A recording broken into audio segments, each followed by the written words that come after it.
여러분 안녕하세요. 마켓 시그널 진행의 조민재입니다. 메리 크리스마스.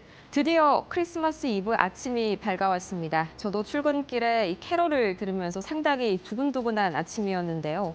그만큼 뉴욕 증시에서도 현재 빨간불, 현재 상승불이 가득하게 들어오게 되면서 이 산타랠리에 대한 기대감이 모아지고 있습니다.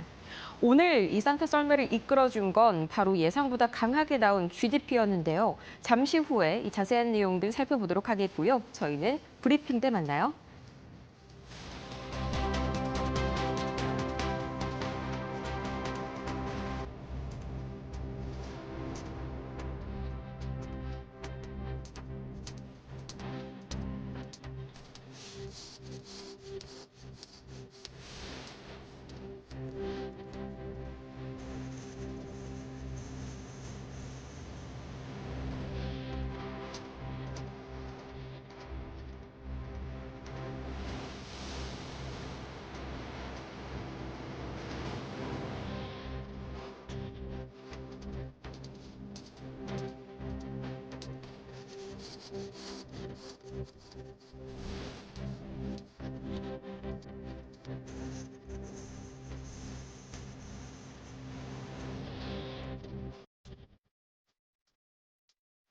역시나 올해도 산타가 뉴욕 증시에 찾아와 줄까요? 단 하루 크리스마스 이브를 현지 시간으로 앞두고 뉴욕 증시 3대 지수 지금 이 시각 상승세를 유지하고 있습니다. 가장 먼저 다우지수가 0.16% 강보합권에서 머무르고 있고요. 오늘은 이 빅테크 기술주 중심으로 매기가 쏠리면서 나스닥 지수는 0.5%가량 상승 중입니다. 또 S&P 500 역시 0.39% 상승하고 있는데 과연 현재 시장 전반의 자금 흐름은 어떻게 흘러가고 있을지 바로 히트맵 통해서 만나보시죠. 이 빨간불이 현재 히트맵에서는 하락불이고요. 또 초록불이 상승불입니다. 오늘 주요한 내용을 보자면 지수 자체는 상승을 하고 있지만 전반적으로 봤을 때는 특히나 중소형주들이 빨간불, 이 하락불을 켜고 있는 점이 눈에 들어올 겁니다. 대신에 오늘은 나스닥이 강하죠. 구글이 1.5%, 또 엔비디아가 거의 지금 이 시각 3%에 가까운 상승세를 보여주고 있고요. 브로드컴 역시나 2%대, 오늘은 AI 반도체, 그것도 대형 반도체를 중심으로 매기가 쏠리고 있습니다. 이 금리 인하에 대한 기대감은 다소 좀 낮아진 상태이기 때문에 이렇게 중소형주들이 흔들리고 있는 건데 그렇다면 과연 지금 이 시각 이런 장세를 만들고 있는 세 가지 이슈들 어떤 게 있었을지 저와 함께 만나보시죠. 가장 첫 번째 이슈입니다. 오늘 시장을 전반적으로 상승 흐름으로 이끌어준 소식인데 생각보다 미국의 3분기 GDP, 그러니까 경제 성장세가 4.3%로 깜짝 성장을 이룬 것으로 나타났습니다. 원래는 전분기 대비해서 둔화될 것이라고 예상이 됐었는데 오히려 활짝 이 퀀텀 점프세를 보이면서 예상 밖의 강세를 보였고요. 또 이어서 오늘 매크로 지표 한 가지가 더 중요한 점이 나왔습니다. 12월 컨퍼런스 보드 소비자 신뢰 지수, 그러니까 소비 심리는 다소 악화된 것으로 나왔는데 두 가지 이슈가 상충이 되고 있죠. 이 때문에 지수 상당히 약간은 좀 제한되는 모습인데 다음 장 통해서 우선 GDP부터 자세하게 만나보시죠. 가장 먼저 미국의 3분기 GDP는요, 서프라이즈, 말 그대로 깜짝 놀랄만한 이런 가속하는 현상을 보였습니다. 이 미국의 3분기 GDP 실제치가 4.3%가 나왔는데요.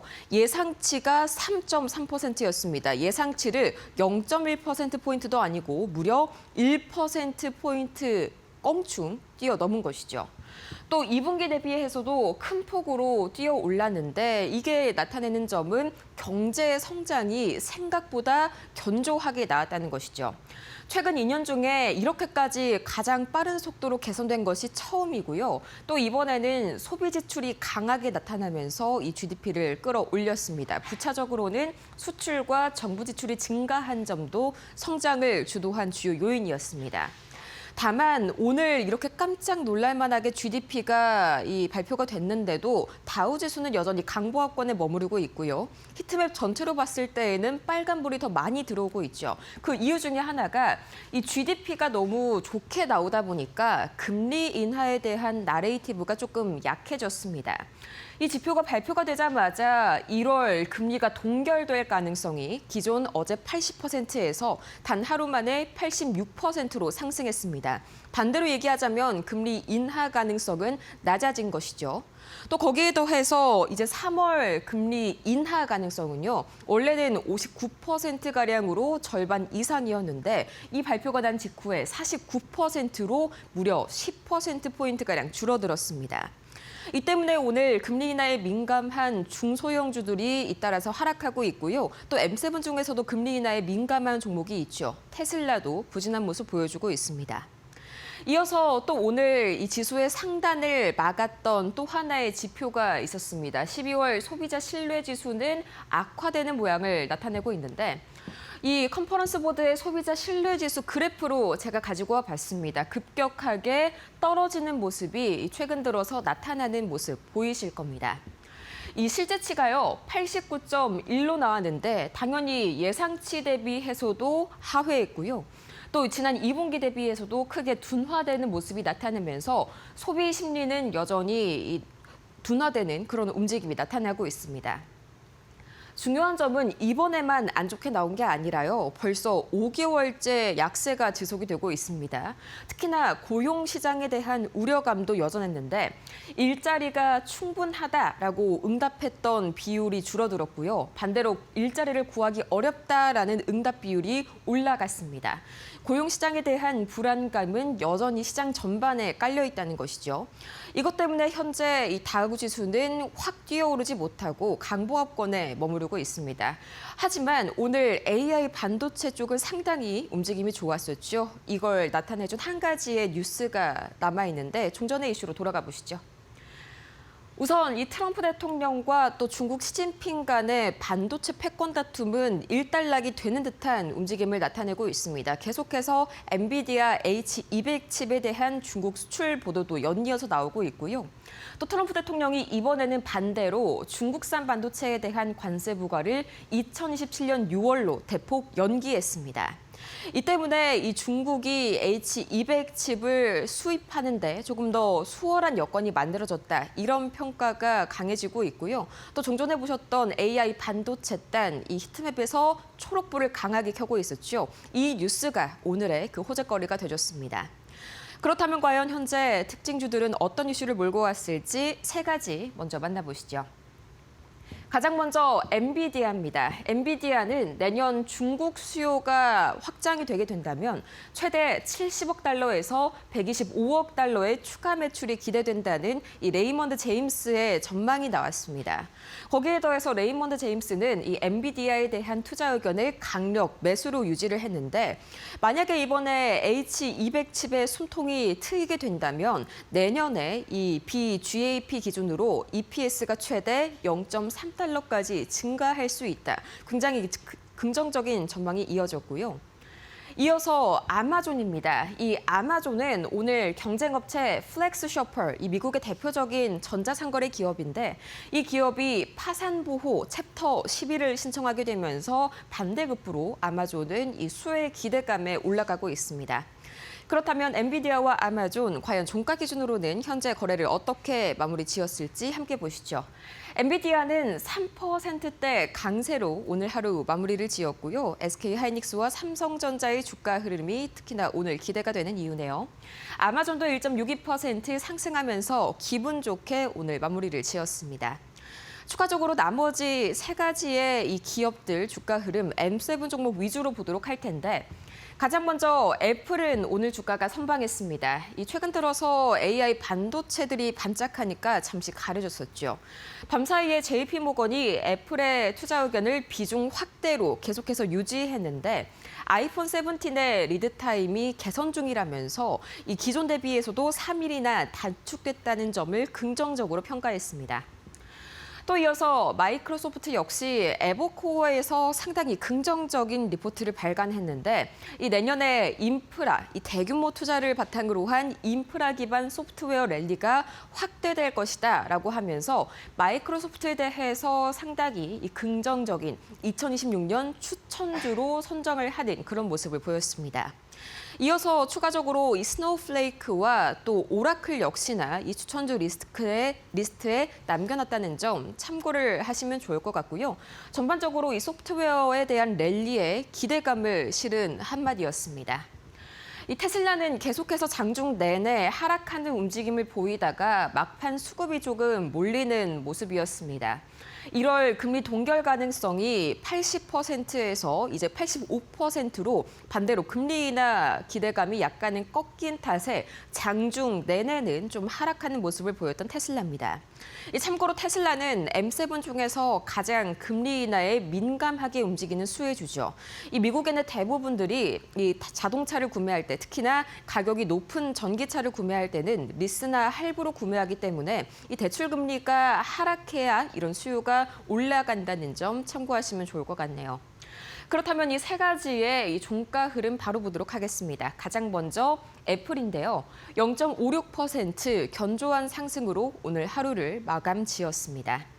이어서 마이크로소프트입니다. 0.44% 역시나 오늘 강한 상승 흐름 보여줬고요. 또 이어서 테슬라 보도록 하겠습니다. 테슬라 장 막판 들어서 잠깐 이 매수세가 몰리나 싶었지만 0.65% 역시나 이 금리 인하 기대감이 낮아지게 되면서 하락을 면치 못했던 테슬라였습니다. 이 테슬라의 주가는 향후에도 금리 인하에 굉장히 민감하게 움직일 수 있으니까요. 관련된 흐름들 반드시 체크하시길 바랍니다. 그럼 추가적으로 오늘 반드시 알아야 할 세 가지의 이 주요 종목들 제가 한번 선정을 해봤는데 가장 먼저 노보노디스크의 주가가 상당 부분 큰 폭으로 올랐습니다. 밤사이에 미국의 식품의약국이죠. 미 FDA가 먹는 위고비라고 할 수 있겠습니다. 이 경구용 GLP-1 비만 치료제를 승인했습니다. 그 전까지만 하더라도 일주일에 한 번 또는 하루에 한 번씩 내가 직접 주사해야 했었던 GLP-1 비만 치료제가 이제는 간단하게 알약 형태로 입안에 털어넣기만 해도 된다는 점이 상당 부분 수요를 끌어올릴 것으로 전망이 되고 있고요. 이 언유저얼 머신스 오랜만에 등장해줬네요. 대표적인 드론 관련 업체죠. 이 미국의 연방통신위원회 FCC가 신규 모델 드론을 수입하는 것을 금지시켰습니다. 미국 한정으로요. 이 안보 위험 때문이라고 하는데 이 때문에 특히나 이 중국이 전 세계 드론 시장의 대부분을 차지하고 있죠. 이 부분이 막히게 되면서 미국산 드론에 대한 이런 상승 흐름이 굉장히 강해졌습니다. 거기에 더해서 FCC는 중국산 드론에 대해서는 수입을 완전히 차단하는 그런 명령을 발동했는데 이 때문에 오늘 드론 관련주들 중심으로 강하게 상승 흐름이 시현됐습니다. 이 밤사이에 짐 통합해우는 굉장히 강한 움직임을 또다시 나타냈는데 이 이사회가 여러 인수 제안을 검토 중이라면서 굉장히 매력적인 조건 하에 이 기업 매각을 준비하고 있다는 소식이 긍정적인 호재거리로 작용했습니다. 이 세 가지의 주가 흐름 바로 체크해 보시죠. 오늘 노보노디스크입니다. 이 경구용 비만 치료제, 먹는 GLP-1 치료제가 FDA 승인을 받았다는 소식에 오늘 다시 한번 7%대 강세 보여주고 있고요. 오늘 우리 시장에서도 비만 치료제, 특히나 경구용 관련 테마주들 눈여겨서 지켜보시기 바랍니다. 이어서 보도록 하겠습니다. 다음으로 언유저얼 머신스 9.4% 거의 10%에 가까운 급등세를 보여줬고요. 마지막으로는 오늘 인수합병 이슈가 있었죠. 5.78% 상승한 이짐 쉬핑 서비스까지 다 같이 살펴보고 왔습니다. 이어서 오늘 국제 유가 흐름도 살펴보도록 할 텐데요. 이 국제 공급망 우려가 다시 한번 부각되고 있습니다. 이 종전에 나온 뉴스였는데요. 미국 이 해군이 카리브해 쪽으로 병력을 대거 이동시켰습니다. 이 베네수엘라에 대한 전면 봉쇄 압박을 강화하겠다는 건데 이 때문에 국제 유가에 대한 이 공급망 우려감이 다시 한번 단기적으로 상승했습니다. 0.67% 상승한 배럴당 58달러 선 유지하고 있는 이 WTI 국제 유가고요.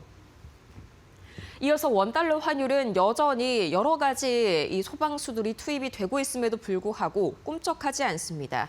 1,480원 선에 아직까지 붙어있는 모습인데 이 미국의 깜짝 성장한 GDP 때문에 밤사이에 다시 한번 이 달러 강세 흐름이 이어졌고요. 또 달러원은 1,480원을 재돌파하면서 연고점이 턱 밑까지 차오른 그런 상황입니다. 이어서 비트코인 가격은 여전히 약세 흐름 유지하고 있습니다. 최근 들어서 금 가격이 상승함에 따라서 이 비트코인 ETF에 대한 수급이 금 ETF로 옮겨가는 그런 모습들이 두드러지고 있죠. 이 암호화폐 시장이 전반적으로 하락세를 유지를 하고 있는데 그 와중에도 비트코인은 8만 8천 달러 선이 무너졌습니다. 어제 대비해서도 0.7% 하락했고요. 반대로 금 가격은 또다시 사상 최고치를 경신했습니다. 이 온스당 금 선물이 4,500달러를 돌파했는데 올해 들어서 벌써 이 50번째 최고가를 기록한 금가.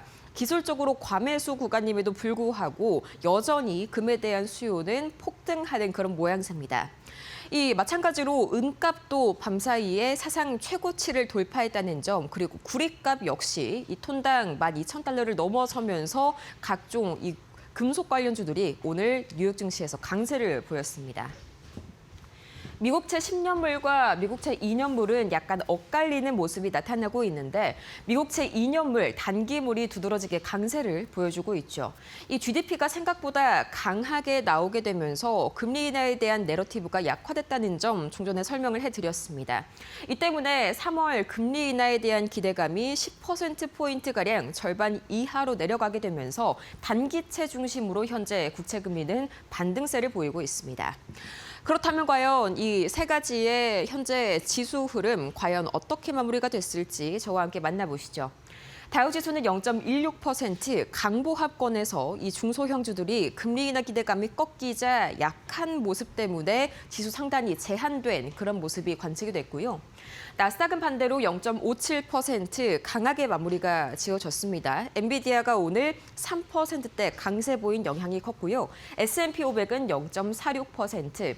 그리고 오늘 뉴욕 증시는요. 크리스마스 이브를 맞아서 반장만 열립니다. 우리 시각 기준으로 새벽 3시에 조기 폐장된다는 점까지 참고해 보시기 바랍니다.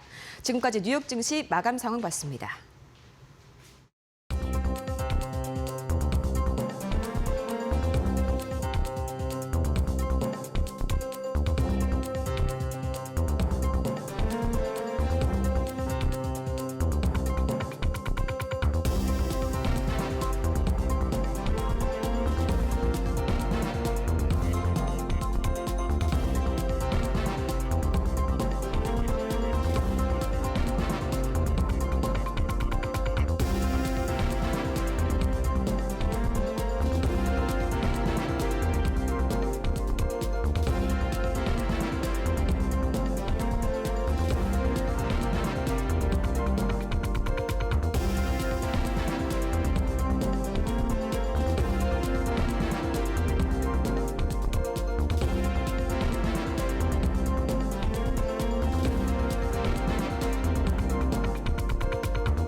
글로벌 증시가 보내는 월가의 신호를 알아보는 월가 시그널 출발합니다. 미국 경제가 3분기 들어 예상보다 강한 성장세를 보인 것으로 나타났습니다. 미국 경제가 3분기에 예상치를 크게 웃도는 성장률을 기록했습니다. 미국 상무부에 따르면 7월부터 9월 사이 미국의 국내 총생산 GDP는 연율 기준 4.3% 성장했습니다. 시장 예상치였던 3.2%를 크게 웃도는 수치입니다. 성장의 핵심 동력은 소비자 지출로 3분기 소비는 3.5% 증가하며 전분기보다도 속도가 빨라졌습니다. 수출과 정부 지출 증가도 성장에 힘을 보탰습니다. 민간 고정 투자 감소 폭이 줄어든 점 역시 긍정적으로 평가됩니다. 실질 국내 소비자 판매량 증가율은 분기에 3% 상승했으며 이는 전분기 대비로 0.1%포인트 상승한 수치입니다. 또한 연준이 주시하는 개인 소비 지출 물가 지수는 2.8% 상승했습니다. 근원 PCE 물가도 2.9%로 연준 목표치 2%를 웃돌았습니다. 연쇄 가중 물가지수는 3.8%로 예상보다도 높게 나타났습니다. 다만 강한 성장에도 불구하고 시장의 반응은 제한적이었습니다. 주가 선물은 소폭 하락했고 국채 금리는 높은 수준을 유지했습니다. 고물가 물가 부담 속에서 소비자 심리가 크게 회복되지 않는 모습입니다. 미국의 12월 소비자 심리 지수가 지금 하락하면서 시장이 회복되지 않고 있는 모습이 나타나고 있습니다. 미국 경제조사단체 컨퍼런스 보드에 따르면 12월 소비자 신뢰지수는 89.2를 기록했습니다. 이는 11월에 92.9보다 3.8포인트 낮은 수치입니다. 시장 전망치였던 91.0도 밑돌았습니다. 특히 현재 경기 상황에 대한 인식이 크게 약화됐습니다. 현 사업과 노동시장 여건을 반영한 현재 상황 지수가 116.8로 급락했습니다. 이는 코로나 팬데믹 이후 2021년 2월 이후로 가장 낮은 수준입니다. 반면 단기 경기 전망을 나타내는 기대 지수는 70.7로 큰 변화가 없었습니다.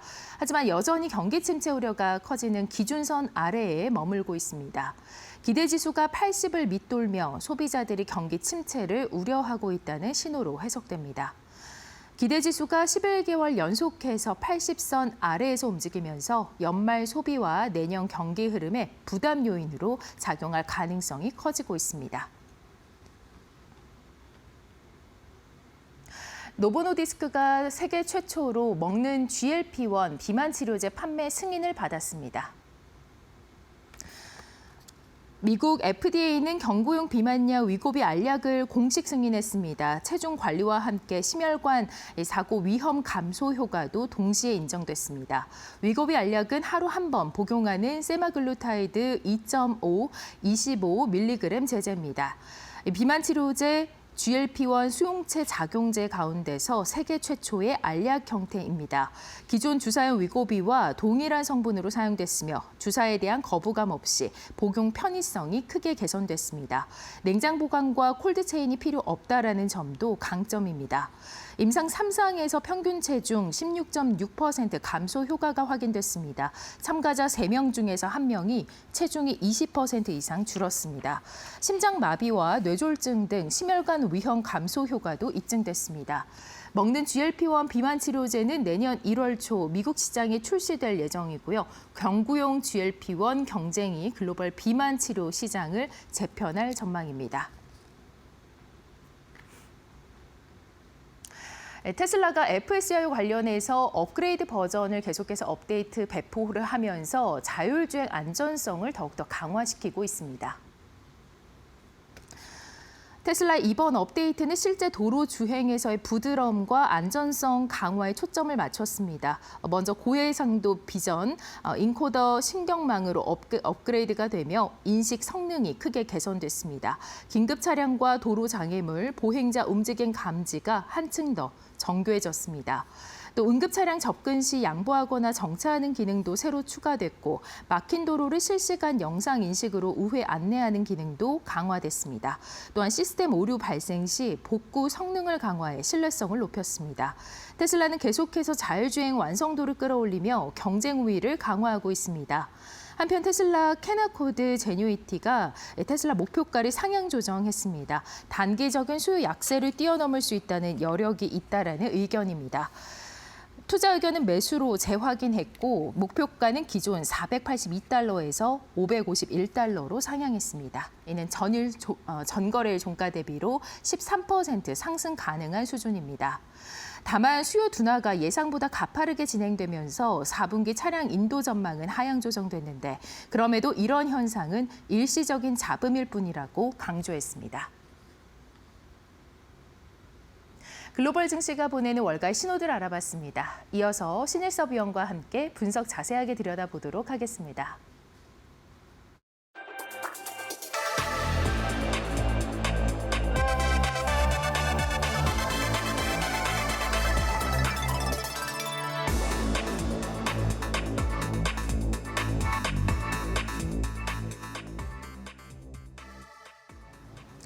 네, 미시간대 이 소비자 심리 지수에 이어서 컨퍼런스 보드 소비자 신뢰 지수가 나왔는데 역시 마찬가지로 좋지 않게 나왔습니다. 뭐 이른바 하드 데이터 같은 경우는 버티는 듯 보이지만 지금 그 안에 있는 체감과 기대를 반영하는 소프트 데이터 같은 경우는 분명히 흐름이 지금 꺾이고 있는 신호로 보여지는데요. 지금 이 흐름을 어떻게 해석을 하고 계실까요? 네, 이름은 컨퍼런스 보드 신뢰 지수, 미시간대 소비자 심리 지수로 뭐 심리랑 신뢰, 네. 뭐 단어가 틀리긴 하지만 내용이나 구성 요소가 비슷합니다. 그래서 그 설문조사를 통해서 여론을 파악하는 것이죠. 그래서 그 소프트 데이터고 GDP는 이제 하드 데이터잖아요. GDP는 좋게 나왔습니다. 그래서 하드 데이터랑 소프트 데이터가 이렇게 갈리는 모습을 지금 보여주고 있어요. 그래서 지금 뭐 GDP도 그렇고 주가도 지금 최고치고 스콧 베센트 재무장관이나 트럼프가 주장하는 게 그거였잖아요. 바이든한테 GDP 대비 부채 비율 6.5%를 물려받아서 이 지저분한 유산을 네. 우리가 처분하기 위해서 인공지능 씬을 엄청나게 끌어올려서 GDP를 바짝 끌어올리면은 GDP 대비 부채 비율이 6.5%로 그대로라고 하더라도 6.5%라는 수치가 그 GDP를 엄청나게 끌어올리면은 비율이 낮아지지 않겠느냐. 그래서 1년에 1%씩 낮춰가지고 GDP 대비 부채 비율을 3% 미만으로 마무리 짓고 트럼프 임기 끝낸다고 지금 공언을 했거든요. 그래서 GDP는 지금 그래서 깜짝 성장을 지금 거둔 것으로 미국은 GDP의 대부분이 소비를 차지하고 있기 때문에 네. 소비를 끌어올린 것으로 지금 나오고 있는데 자 일단 이 소비자들의 심리는 지금 별로 좋지 않게 나오고 있습니다. 근데 이제 컨퍼런스 보드의 소비자 신뢰 지수도 마찬가지고 미시간대 소비자 심리 지수도 마찬가지고 그 지금 이런 것들이 약간 그 공화당이나 민주당 어떤 정당을 지지하느냐 그리고 자기가 지지하는 정당의 대통령이 지금 임기에 있느냐 그거에 따라 사실 좀 많이 갈리고 있습니다. 요즘에 미시간대에서 얘기 드렸다시피 네. 이게 어떻게 보면은 자신의 정치색을 드러내는 어떤 수단으로 좀 변질되고 있기 때문에 그런 어떤 그 과도하게 지금 어떤 뭐 몇 년도에 대비하여 뭐 언제에 대비하여 엄청 악화됐다 이런 것은 조금 그 우리가 가려서 좀 생각을 해볼 필요도 있다 이런 생각이 듭니다. 왜냐면 어제 미시간대 소비자 심리 지수 코로나 때는 물론이거니와 뭐 87년 블랙 먼데이까지 네. 소환할 정도로 그거보다도 지금 안 좋은 심리잖아요. 네. 지금 컨퍼런스 소비자 신뢰 지수도 지금 똑같이 나왔어요.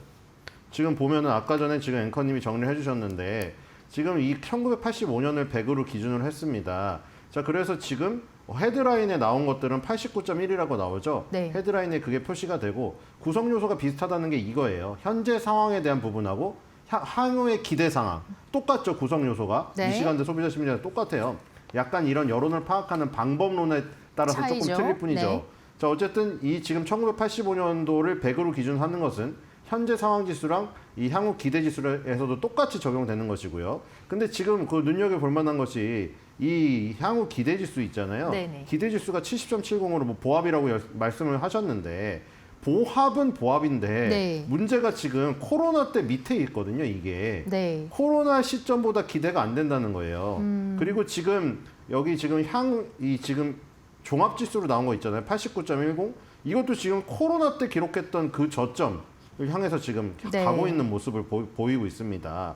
자, 그래서 이런 모습들이 그럼 2020년 코로나 같은 수준인가? 지금 현재 상황이 뭐 주식 시장도 그렇고 뭐 GDP도 그렇지 않지만 이 소프트 데이터만큼은 거의 코로나 때 준하는 그 마음가짐을 갖고 있다. 물론 여기서도 민주당 지지 성향 지지자분들은 워낙에 안 좋게 봤고요. 공화당 지지 성향 지지자분들은 상대적으로 좋게 보는 결과가 나왔다는 거. 미시간대 소비자 심리지수랑 똑같은 부분입니다. 네, 정치적인 부분도 반영이 되고 있는 것 같다라고 말씀을 해주셨고 코로나 수준보다도 지금 낮은 수준을 기록하고 있다. 그만큼 이제 경기에 대한 인식이 좋지 않다 이렇게 보여지는데요. 자, 이 지표를 좀 연령별로 뜯어보면요, 좀 차이가 있는 부분이 지금 베이비붐 세대보다도 젊은 층의 신뢰가 가장 먼저 꺾인다라는 것인데요. 자, 이번에도 예외가 아니었죠. 왜 젊은 층이 먼저 꺾이는 걸까요? 네, 일단 살짝 아까 그 두 번째 거 보고 지나가면은 장기적으로 하나 보여드리는 게 있거든요. 예. 아까 전에는 이제 한 코로나 때 전부터 나온 것이고 이거는 1980년대부터 나와 있는 것이거든요. 네네. 자, 지금 최근에 2020년대 들어서 꾸준히 지금 하락을 하고 있는 모습 이렇게 볼 수가 있겠고요. 자, 그다음에 이제 연령별, 세대별입니다. 지금 보시면은 빨간색이랑 노란색이 빨간색이 베이비 부머고요. 이 노란색이 제네레이션 X 세대로 돼 있고 X세대죠. 자, 그다음에 X세대가 자꾸 그 MZ세대가 뭔가 젊은 듯한 느낌을 주는데 MZ는 거의 X세대에 가깝습니다, 여러분들. MZ도 많이 늙었어요. MZ가 젊은 게 아니라 그냥 그런 단어로 쓰이고 있던데 MZ가 과장급입니다, 여러분들. 그 40대, 50대고요. 네. 그리고 이제 젠지 세대들이 젊은 세대들이죠. 자, 근데 이제 전체적으로 지금 하락은 하고 있어요. 2021년도부터 보면은 차이는 있는데 전부 다 저점 고점이 낮아지고 있죠. 저점 고점이 낮아지고 있는데 지금 보면은 이 젊은 층들이 좋았었는데 꺾이고 있다는 거예요. 지금 얘기 네. 드리는 거는 젊은 층들이 자신감이 넘쳤었는데 자신감이 급격히 꺾이기 시작하고 있습니다. 왜냐 젊을 때는 무서운 게 없잖아요. 그래서 젊을 때 젠지 세대를 무서움이 없었는데 지금 젠지 세대가 파란색이거든요. 네. 파란색이 이번에 가장 가파르게 꺾인 걸 볼 수가 있습니다. 하지만 절대 지수는 높죠. 네. 그러니까 뭐를 의미하냐면 젠지 세대들은 자신감은 있어요. 어렸을 때 우리 그러잖아요. 피가 끓으니까 뭐 무서울 게 없습니다. 네. 나 뭐 아무것도 알맹이 없으면 어때? 나 이제부터 하면 되는데 나이가 깡패인데. 그렇죠. 무서운 거 없으시잖아요, 그죠? 그렇죠. 아니 그거 저는 이미 끝났죠. 지금 무슨 소리 하고 계시는 거예요. 네. 자, 젠지 세대들은 자신감이 넘쳤는데 그게 확 꺾이고 있다는 겁니다. 왜냐하면 지금 이런 부분이 우리나라에서도 적용되는 것인데 베이비 부모 세대들은 뭐 사실 베이비 부모 세대들이 먼저 꺾이긴 했어요. 2024년 중반부터. 네. 근데 여기도 마찬가지인 게 베이비 부모 세대는 사실 이 자산에 축적해 놓은 부분이 있거든요. 그렇기 때문에 그거를 믿고 지금 가면 되는데 젠지 세대는 아무것도 없는데 맨 땅에 헤딩하는 자신감이 있었는데 그 자신감이 무너지고 있다는 얘기거든요. 그래서 지금 젠지 세대들이 블랙 프라이데이 때 잠깐 젠지 세대 많이 샀다 그게 있었는데 네. 또 다른 분석도 있었잖아요. 네. 할인을 막 80~90% 때리고 1+1 하니까 젠지 세대들이 1년 내내 못 사고 있다가 그거 한 번 기회에 산 거예요. 네. 그렇게 분석하시는 분도 있었거든요. 그거를 만약에 이거랑 연결지어서 생각한다면 그 분석이 맞겠죠.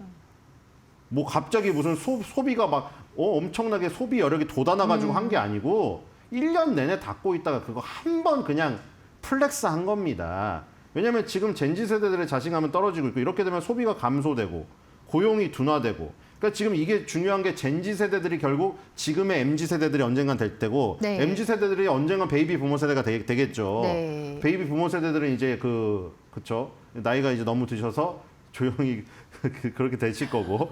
자, 그래서 내가 말을 잘못 꺼냈네요. 네. 자, 어쨌든 그래서 이게 중요한 게 미래 소비의 핵심 세대층이 미리 무너지고 있다는 거죠. 지금의 10대 후반, 20대 초반들이 30, 40대의 핵심 소비층으로 성장해야 되는데 이미 10년 전부터 자신감이 꺾이기 시작하고 있다는 겁니다. 자, 그래서 주가는 최고치지만 젠지 세대들은 주식으로 축적된 자산도 지금 굉장히 적고 이렇게 자신감이 하락하고 있는 부분이 지금 여실히 설문조사에서 드러났다. 이렇게 볼 수 있겠습니다. 네. 자, 지금 어떻게 보면은 이 연령별의 지표도 이러한 특징을 보이고 있지만 미시간대 소비자 심리 지수에서 확인됐던 바가 여기에서도 또 반복적으로 확인이 됩니다. 향후 기대 인플레이션 역시나 지금 높은 수치로 나오는데요. 이 기대 인플레이션이 뭐 실적으로 따지면 가이던스 정도로 봐도 괜찮을까요? 네, 제가 보여드렸잖아요. 연준의 목표치가 2%로 고정되어 있는 상태에서 거기에 CPI랑 개인 소비 지출이랑 그다음에 기대 인플레이션 3개 는 차트 보여드린 거 기억나세요? 기억 안 나시는 분들은 다시 보기에서 돌려보세요, 어제 거. 거기에서 CPI는 급격히 움직이는데 어쨌든 CPI는 내려갔어요. 근데 문제는 기대 인플레이션이 계속 2% 위에 있기 때문에 그 부분 때문에 연준이 지금 함부로 금리 인하를 못하고 있다 이렇게 말씀을 드렸는데 네. 지금 컨퍼런스 보드 신뢰지수에서도 똑같이 나왔어요. 그러니까 저기에 차이만 있는 거예요. 미시간대 소비자 심리 지수는 뭐였어요? 5년, 10년 내다보는 장기적인 기대 인플레이션이었고 이거는 지금 12개월짜리 한 1년짜리예요. 좀 더 네. 짧은 부분인데 네. 여기가 수치가 5.70으로 밑이 제한된 것 같지만 기대 인플레이션이 아직도 절대 수치로는 높은 상황이거든요. 지금 보시면은 5.7%인 건가요? 예, 5.7이 높은 겁니다, 지금. 절대 네. 수치가. 지금 왜냐면 네네. 2020년도에는 5% 미만이었고 작년에도 5%대에 거의 근접했었는데 지금은 6%대에 근접한 상황이잖아요. 박스권으로 따지면 박스권 상단부죠. 5%와 6%에서 박스권 상단부라고 할 수가 있겠죠. 네. 그러니까 12개월 기대 인플레이션은 아직도 절대 수치로 높다는 겁니다. 그러니까 지금 이런 인플레이션에 대한 우려들이 있잖아요. 네. 그러니까 인플레이션이 제가 어제 분명히 말씀드렸는데 나쁜 게 아니라고 맞아요, 말씀드렸는데 맞아요. 네. 왜 나쁜 게 아니냐, 아니어야 되는 전제 조건이 있어요. 내 임금이 같이 오르면서 소비자 물가가 오르더라도 그거를 감당하고 나갈 수 있는 그런 경제의 체력이면은 건강한 인플레이션이라고 말씀드렸죠. 근데 이게 만약에 내 임금이 하나도 오르지 않는데 물건 가격만 세지면 그러면 소비를 줄여버리게 되겠죠. 네. 그렇기 때문에 이 기대 인플레이션 이 부분이 지금 계속 살아있는 게 미시간대 소비자 심리지수랑 똑같이 지금 나타나고 있는 부분이다라고 보시면 될 것 같아요. 그러네요. 자, 문제는 이제 소비자 체감 물가가 아닌가 싶은데 이 부분은 여전히 높다는 점 말씀을 드리고요. 자, 이번엔 분위기를 좀 바꿔서 헬스케어 이야기로 넘어가 보도록 하겠습니다. 관련돼서 다음 주제 살펴보시죠.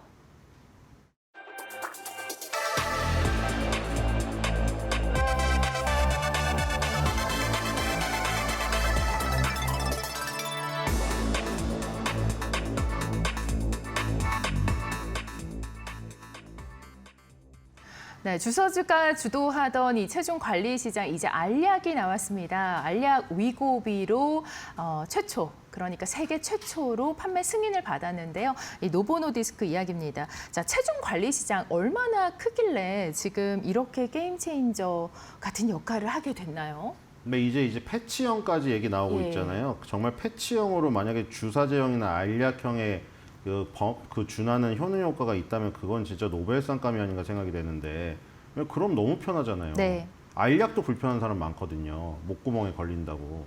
그렇게 주사제형보다는 편하지만 근데 왜 이렇게 지금 이런 것들이 제형 변경을 지금 열을 올리고 있느냐. 비만 치료 시장이 엄청나게 크기 때문에 제형 변경이라는 게 돈이 엄청나게 들거든요. 네. 또 따로 임상도 해야 되고. 네. 근데 왜 그렇게 하겠어요?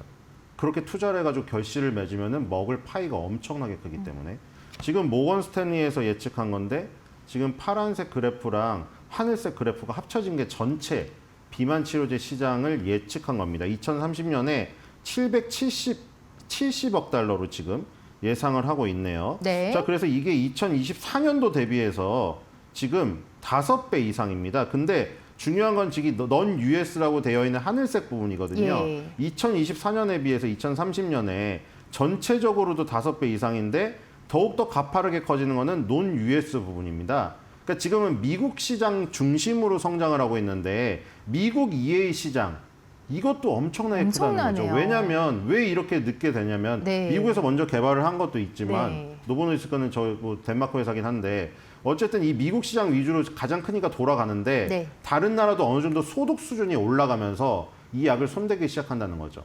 여러분들 초반에 나왔을 때 킴 카다시안이나 앨런 머스크만 맞는다. 이거 뭐 부자 주사라고 얘기 나왔었어요. 네. 그러다 지금 약값이 엄청나게 떨어지면서 노보노디스크 주가도 떨어지고 많은 사람들이 맞게 되었잖아요. 그러니까 여기서 이제 약값 인하가 이 지금 의미하는 것은 전 세계를 대상으로 하는 장사가 지금 시작된다는 겁니다. 그동안은 비싸서 전기차도 뭐든 다 똑같아요. 맞습니다. 보면은 처음에는 부자들을 대상으로 하다가 이제 꼼꼼히 따지고 조금 이 지금 연령대도 소득도 조금 저소득층으로 내려가는 중위층으로 이런 내려가는 과정들이 어느 섹터나 똑같은데 비만 치료제 시장도 마찬가지다. 그러니까 시장이 앞으로 더 큰 거죠. 미국 빼고도 엄청나게 큰 거고 미국을 포함한 절대적인 이 수치도 엄청나게 늘어날 것으로 지금 예상이 되고 있다. 이러니까 아직도 먹을 게 많기 때문에 네. 지금 알약 위고비가 노보노디스크가 먼저 나왔지만 일라릴리도 준비하고 있고요. 암젠도 비만 치료제를 개발하고 있고요. 우리나라에 지금 또 누굽니까? 대표적인 한미약품도 지금 거기 뛰어들었잖아요. 사노피한테 기술 반환당한 물질 다시 열심히 연구해가지고 K 한국형 지금 비만 치료제를 식약처에 허가 신청한 상태입니다. 지금. 그렇기 때문에 이 시장이 워낙 커지니까 3, 4등을 하더라도 먹을 게 많으니까 뛰어드는 거예요. 알약도 지금 위고비가 먼저 나왔잖아요. 아마 3, 4, 5, 6 순위 계속 나올 거로 예상이 됩니다. 네, 시장의 가치가 지금 770억 달러로 예상이 되고 있고 여기에서 이제 미국 이외 지역에서도 상당한 수익이 난다라는 점 앞서서 표를 함께 보았는데요. 자, 이 관련해서 세종 관련 시장 이제는 이제 단순한 한 산업이 아니라고 보여집니다. 미국인의 어떤 이 소비 구조 자체를 바꾸는 계기가 되고 있는데 이 비만 치료제 시장의 확대가 인기 의약품 순위 변동에도 지각 변동을 일으키고 있다라는 얘기가 있네요. 네, 완전히 깨트렸죠. 왜냐하면 10년 동안 거의 그냥 9년이에요. 정확히 얘기하면 9년 동안 세계 의약품 매출 순위 1위를 한 제품은 뭔지 아십니까? 제가 좋아하는 종목이거든요. 네. 에브비라는 종목에 엘러간 네. 보톡스 아시잖아요. 에브비의 휴미라라는 의약품이었거든요. 자가 면역 질환 치료제예요.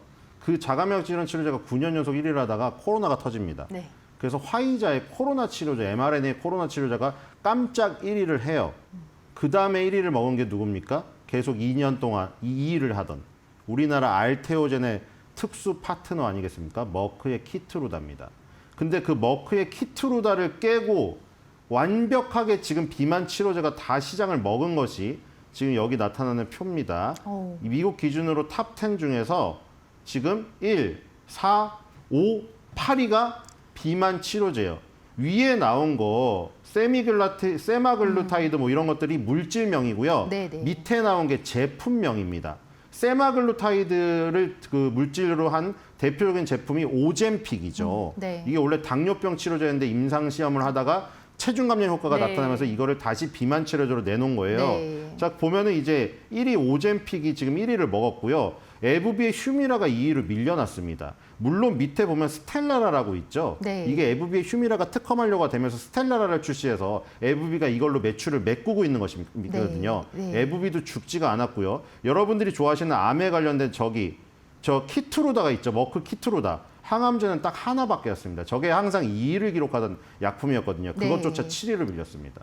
그러니까 지금 이 비만 치료제가 얼마나 득세를 하고 있는 것인가 여기서 나타날 수가 있어요. 저 색깔은 네. 각각의 어떤 약의 그 종류를 나눈 거예요. 그러네요. 네, 캔서 오렌지색은 지금 항암제고 암이고. 파란색은 자가 면역 질환 치료제입니다. 네. 스스로의 몸에서 면역 체계가 무너져서 발생되는 그 저기들이고요. 그리고 이제 초록색 같은 경우에는 이제 비만 치료제로 해당되는데 물질은 다 다른데 체중 감량 효과가 있어서 비만 치료제로 개발이 된 물질들 네. 그리고 그 물질들로 만든 제품명이 나와 있는 겁니다. 네, 지금 뭐 비만 치료제가 상당 부분 상위를 차지하고 있는 표를 보셨는데요. 자, 결국 이 시장이 이제 노보노디스크가 뭐 엄청난 주도권을 가져갈지, 혹은 일라이릴리가 계속해서 주도권 전쟁에서 리드를 할지 그게 궁금해지는 그런 시점인 것 같습니다. 자, 알약 위고비가 이제 노보노디스크의 어떤 반격의 카드가 될 수 있을까요? 네, 노보노디스크는 지금 급하죠. 노보노디스크 주가를 보십시오. 지금 일라이릴리는 역사적 신고가를 갔거든요. 노보노디스크는 신저가를 52주 신저가를 깨고 내려가고 있습니다. 완전히 갈려버렸죠. 분명히 노보노디스크가 이 시장을 선점했었고 일라이릴리가 따라오는 형국이었는데 어쩌다 이렇게 됐을까. 일라이릴리의 젯바운드가 훨씬 더 체중 감량 효과가 좋았고 체중 감량 효과가 좋았음에도 불구하고 약값을 노보노디스크보다 낮게 책정해서 들어와 버렸어요.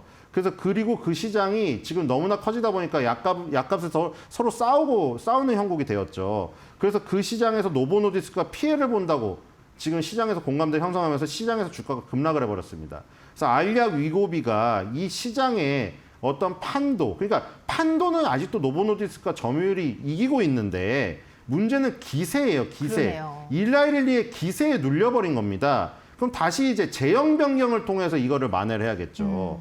우리 키트루다 얘기도 잠깐 했지만 키트루다도 결국에 알테오젠으로 제형 변경을 해서 피아주사 제형으로 변경해가지고 그걸 점유율을 수성한 거예요. 그러니까 제형 변경이 얼마나 중요한지 여기서 알 수가 있겠습니다. 그러니까 알약이 지금 처음 나왔기 때문에 물론 저기 당뇨병 치료제 리벨서스라고 있었는데 이 지금 경구용으로 나온 비만 치료제는 첫 번째예요. 보시면은 지금 노보노디스크가 56.7, 네. 그다음에 일라일리가 43.3이거든요. 여기는 지금 제품명으로 나와 있어요. 노보노디스크의 오젬픽, 위고비, 리벨서스 이렇게 있고요. 당뇨병 치료제, 비만 치료제 섞여 있습니다. 네. 왜냐하면 비만 치료제가 다 팔려버려서 네. 당뇨병 치료제를 처방을 받은 다음에 그거를 그냥 맞는 거예요. 어차피 체중 감량 효과가 있으니까. 네. 그래서 위고비가 잘 팔리니까 다 동나니까 오젬픽이 또 잘 팔리기 시작한 네, 거죠. 네. 그 똑같은 거잖아요. HBM이 잘 팔리니까 D램으로 가격 상승이 일어난 거랑 똑같은 얘기예요. 일라일리는 마운자로 젯바운드 이렇게 트루릭시티까지 있거든요. 이렇게 나갑니다. 근데 여기서 이제 다 주사제형이란 말이에요. 여기서 경쟁을 하다가 이제 노보노디스크가 약값이나의 피해를 봤기 때문에 네. 제형 변경을 통해서 요거를 만회를 해야 돼요. 알약 위고비는 처음 나왔기 때문에 지금은 가격을 높게 가져갈 수 있어요. 항상 여러분들 전기차도 그렇고 구조 이제 반복되니까 아시겠죠. 선점에서 먼저 들어갔을 때는 약값을 높게 받을 수 있고 그럼 마진이 커요. 근데 경쟁자가 들어오면 약값을 내려야 되기 때문에 마진이 축소가 돼요. 그러니까 무조건 선점이 되었을 때 뽑을 걸 다 뽑아내야 됩니다. 그때 주가 상승도 가장 뜨겁고요. 과연 주가의 상승이 노보노디스크가 처음에 오젬픽 이고비가 나왔을 때처럼 알약 이고비가 나온 이 순간에 가장 뜨거운 주가 상승을 다시 재현할 수 있을 것인가. 그게 관건이긴 합니다. 어쨌든 간에 지금 하락폭이 굉장히 심대하기 때문에 네. 여기서 올라갈 여지는 꽤 있다고 보입니다. 그리고 덴마크의 시가총액 1위자 유럽 시가총액 1위를 차지했던 종목 아니겠습니까? 네. 자존심이 있기 때문에 노보노디스크의 이번에 반격이 좀 일라일리도 지금 오포글리프론을 개발하고 있잖아요. 곧 허가를 할 거, 저기 품목 신청을 할 것 같은데 네. 그 전까지 최대한 시장에서 점유율을 확보해서 선점 효과를 포석을 두고 시작을 해야 되지 않을까 이런 생각이 듭니다. 네. 이 장기적인 차트로 봤을 때 노보노디스크 지금 많이 밀려 있거든요. 최근에는 그래도 올라가는 모습 보이는데 진짜 이번 엄청나게 떨어 깜짝 놀라실 거예요. 맞습니다. 차트 보시면. 네. 그래서 이번 이 소식이 아무래도 반격의 카드로 꼭 작용이 되기를 희망하면서 오늘도 월가 매크로부터 종목까지 전반적인 흐름 알아봤습니다. 신일섭 위원과 함께했습니다. 고맙습니다.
외신에서 주목하는 국내 기업과 이슈에 대해 알아봅니다. 이 숨겨진 투자 정보 드리는 시간 히든글로벌. 오늘도 이 조호진 탁기원 대표와 함께할 텐데요. 어서 오세요. 예, 안녕하세요.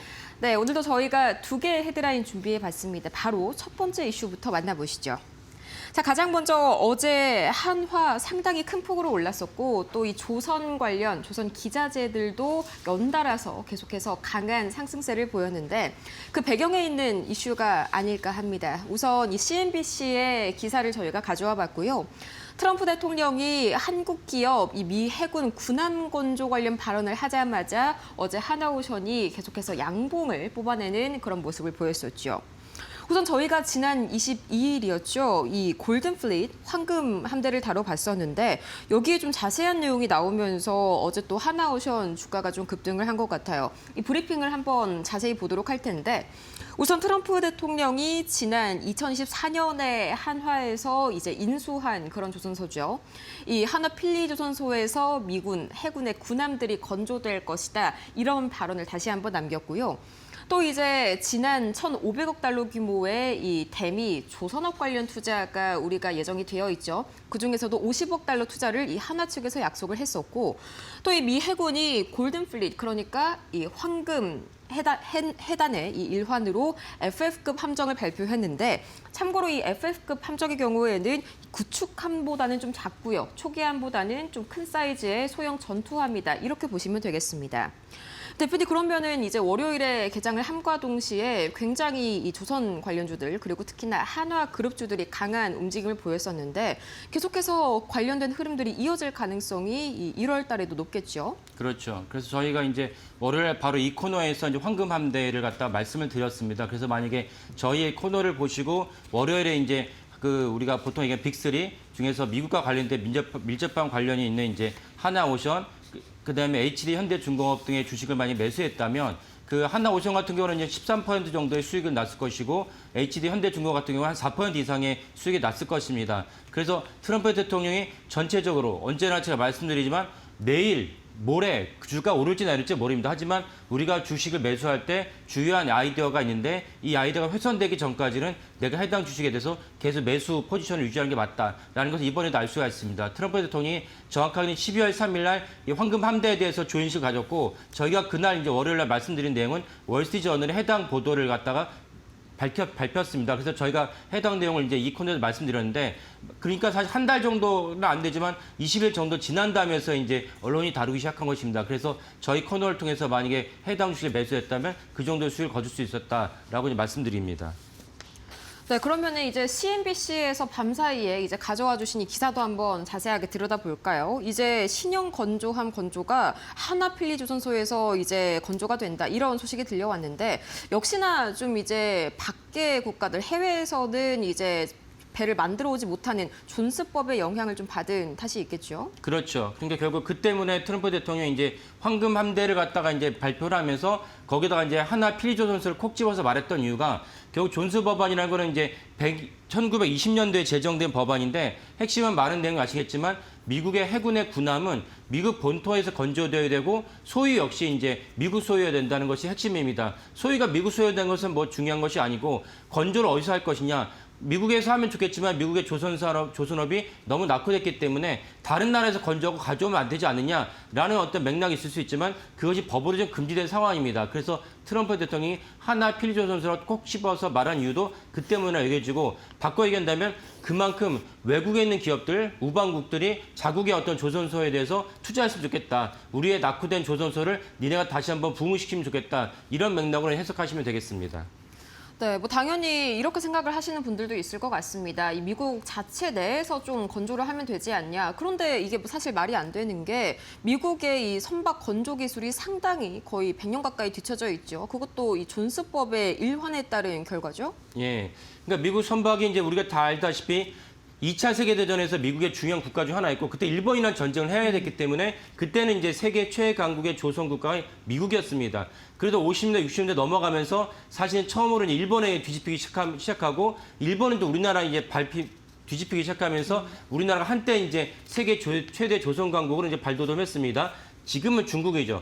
그러니까 그게 문제인 것이죠. 만약에 중국이 아니었다면 트럼프 대통령이 이렇게까지 신경 안 썼을 텐데 중국의 어떤 팽창에 대해서 신경 쓸 수밖에 없는 미국의 정계에서는 트럼프 대통령에서는 그러면 중국의 팽창을 갖다가 억제하고 이제 통제하려면 조선업이 필요하다고 해서 인식을 하면서 이번에 이제 아까 말씀드린 대로 미국의 우방국들에게 조선소를 갖다 맡겨야 된다. 이렇게 인식을 할 수밖에 없습니다. 근데 미국의 조선업이 얼마나 낙후됐냐면은 그 최근에 이제 6월 달에 이제 펠런 해군 장관이 청문회에 나와서 발표한 적이 있었는데 우리의 모든 해군 건조한 프로그램이 엉망이다. 그중에서도 가장 최선의 프로그램이 6개월이 늦었다. 납기를 6개월 늦어지면서 예산도 57% 초과됐다고 발표를 했습니다.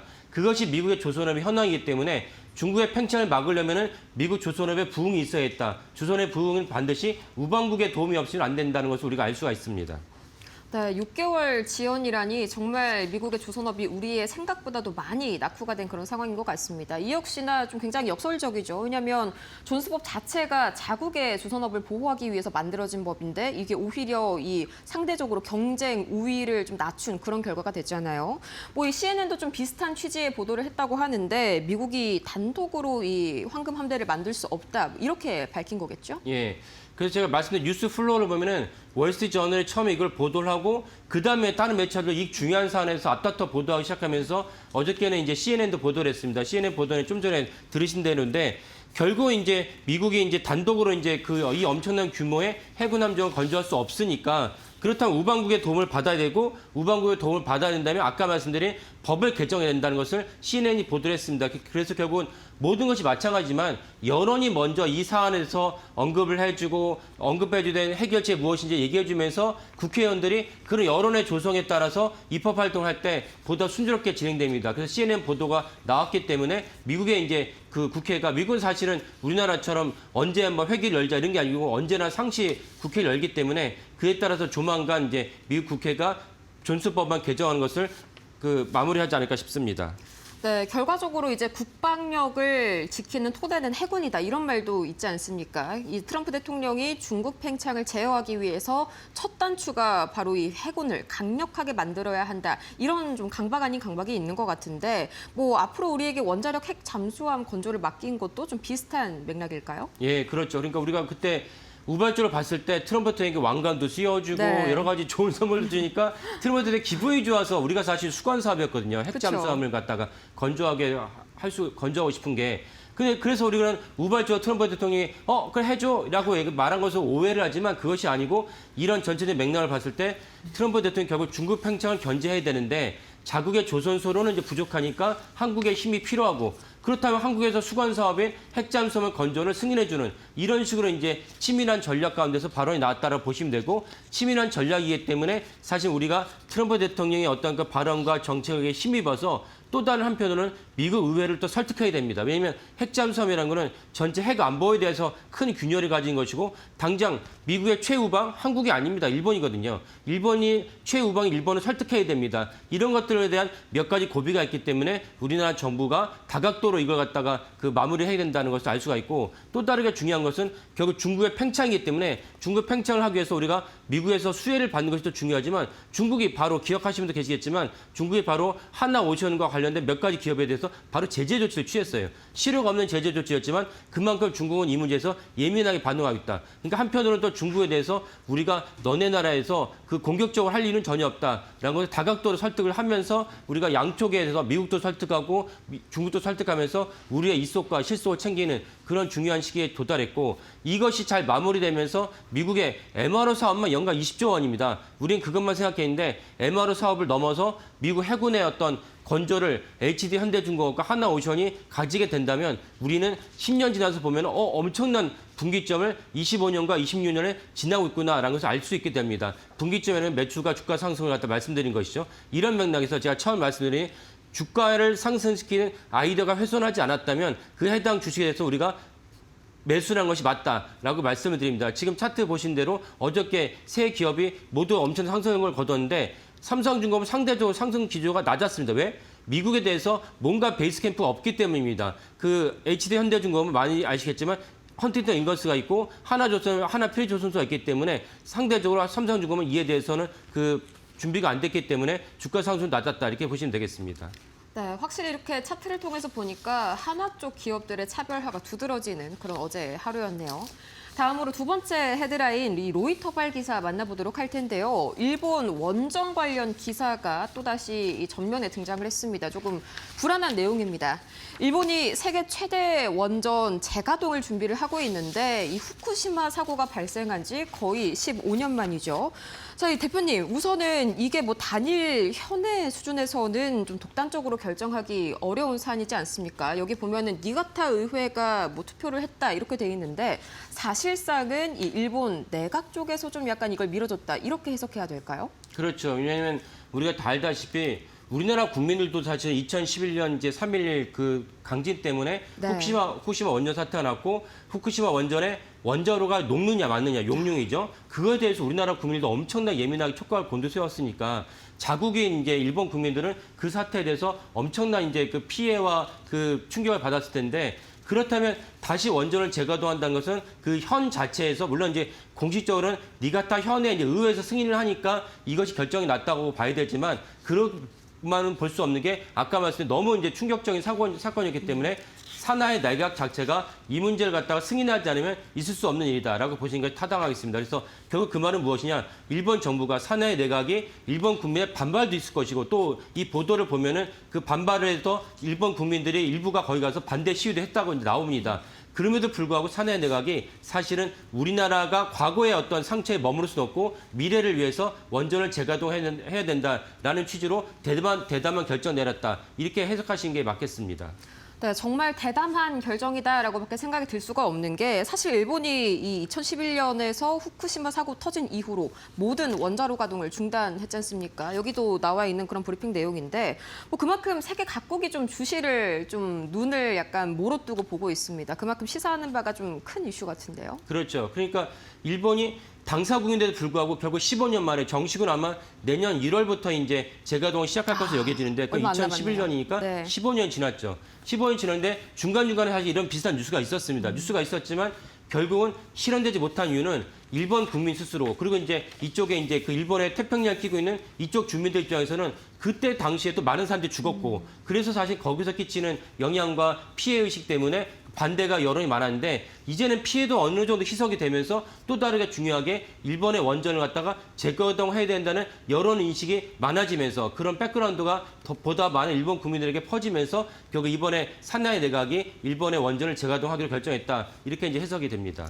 네, 그럼 결국 일본이 이렇게 눈치를 봐가면서까지 다시 한번 원전을 가동하게 된 배경이 결국에는 뭐 AI 때문이다 이렇게 봐야 될까요? 뭐 소프트뱅크 생각도 나고요. 그렇죠. 예.